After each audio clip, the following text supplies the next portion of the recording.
and the Prime Minister in 2012 changed the legal aid law. The official solicitor said, what we do is we manage cases for people who can't manage their own, who are unable to manage a court case. And we manage it by passing the work to a legal aid law firm. If you take that legal aid away, we will not be able to help those people. We don't have the money or the lawyers to do it. And then David Cameron, I think it was, and definitely Chris Grayling went and took the legal aid away anyhow. And their justification for doing that, they said, was they couldn't afford to pay the lawyers who were working for legal aid. That's rubbish. Because they wanted to save the benefits money they were paying. Because you don't go to court and pay a lawyer £10,000 to win 1,000 or to gain 1,000. You pay the lawyer 1,000 to gain 10,000. And what Chris Grayling had is he had been in charge of the benefits office, and he saw the thousands of times that the benefits office refused an application, and then the applicant ran to a legal aid lawyer who went to the tribunals and courts and had that decision overturned so that he got the benefits. And it was those benefits fees that Chris Grayling and David Cameron wanted to save. So Chris Grayling transferred to the Department of Justice, where he was able to make sure that when we say no, no means no, even if we're wrong, even if we unlawfully say no, because you can't go to court without a lawyer. After all, you are the one person who is least able to fight in our society, disabled people. And so I'm sitting in a position today where my local council knows that I can't go to court, I can't get a lawyer, and so they just lock me out of my home. And this is the second time that they've done this, not the first time. So they've again unlawfully locked me out of my home and kept me from my clothing, my food, my underwear, my socks, my just hold on. Yeah. That there is shampoo and shaving kit and stuff like that, right? So they literally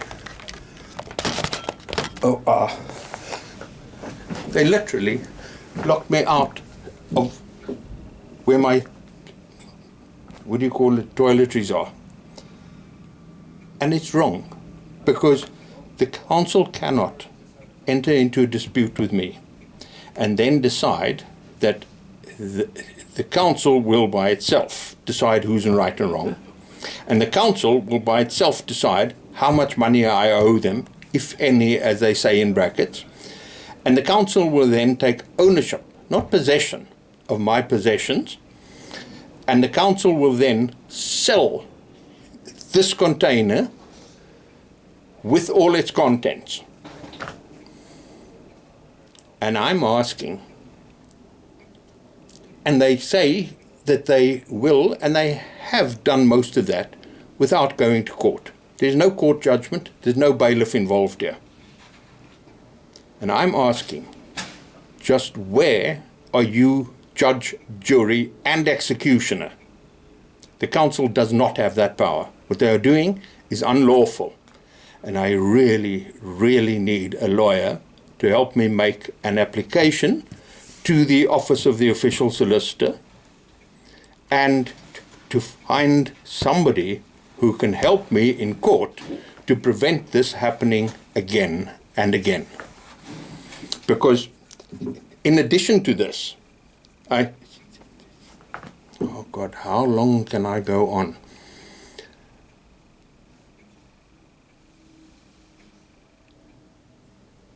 This is a marina.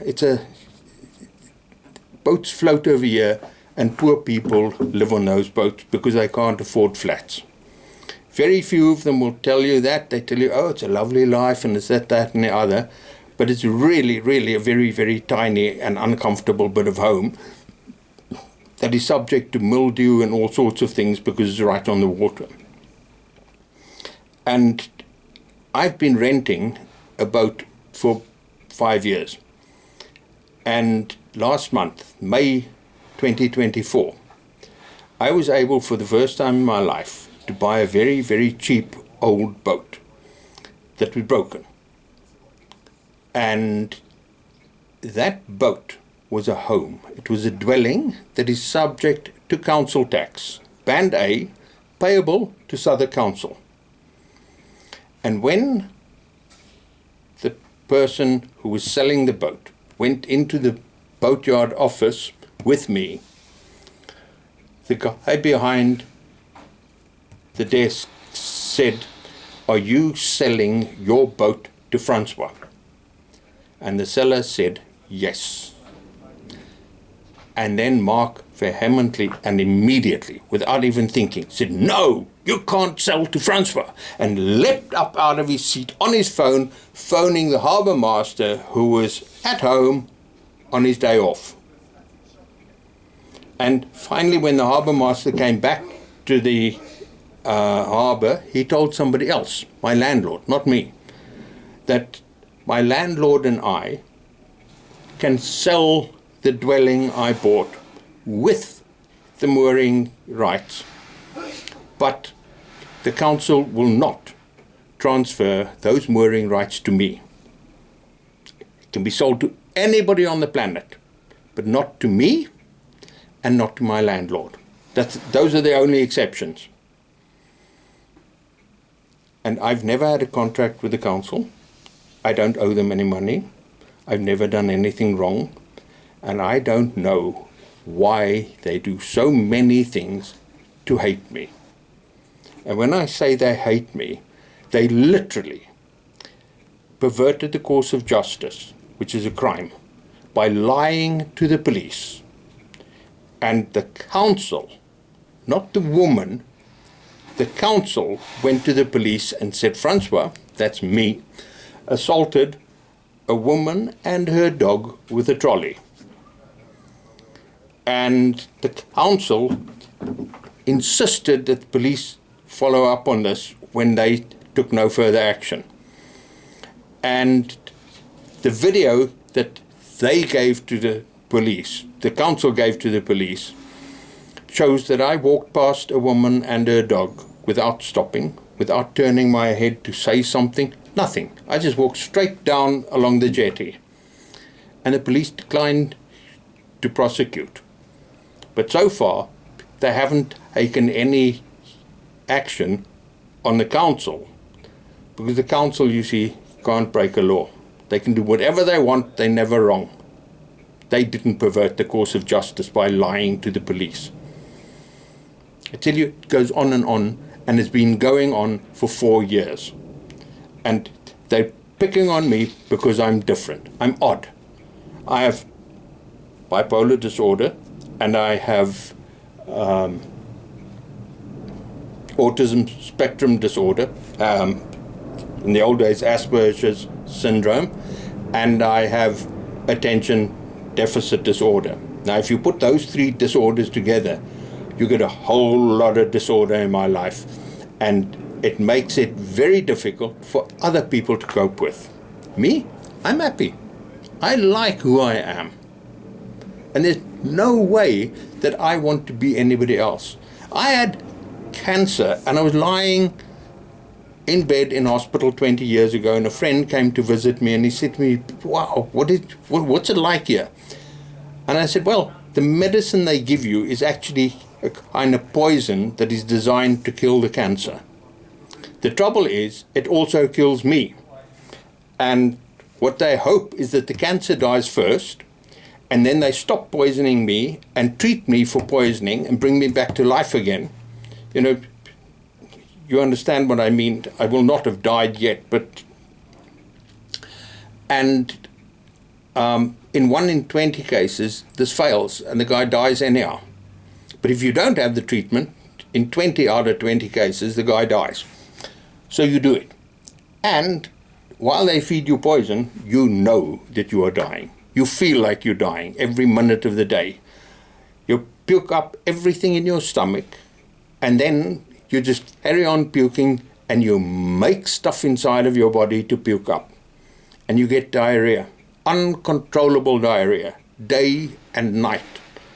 And even while you're asleep, you literally lie in your bed and you shit the whole bed, and you wake up in a bed full of shit.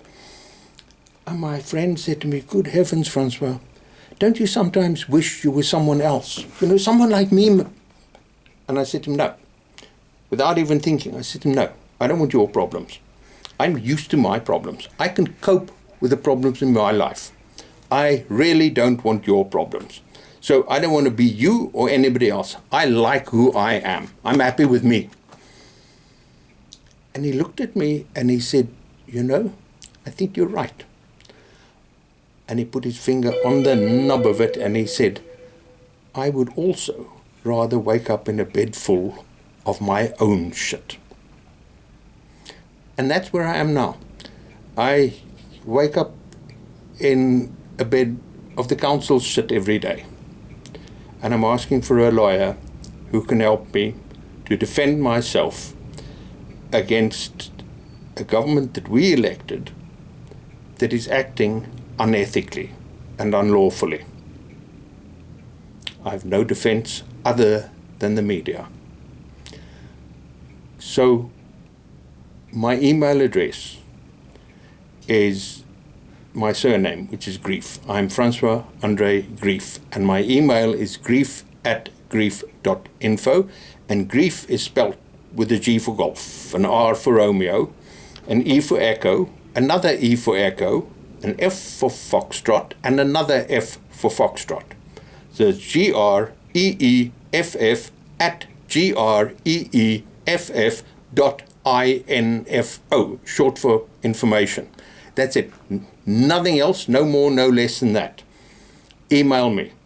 My phone number, 079 6372 2345. Phone me if you can help.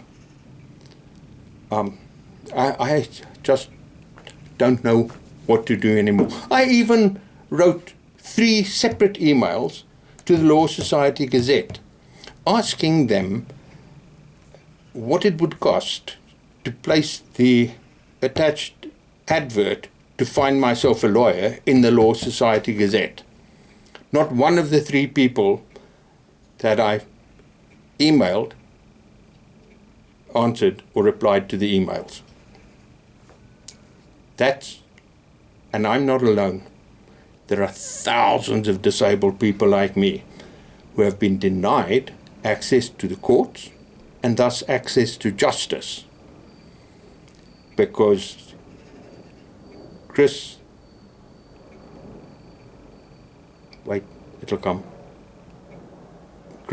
Grayling, Grayling, Chris Grayling, and David Cameron decided to make it impossible to get legal aid to go to court.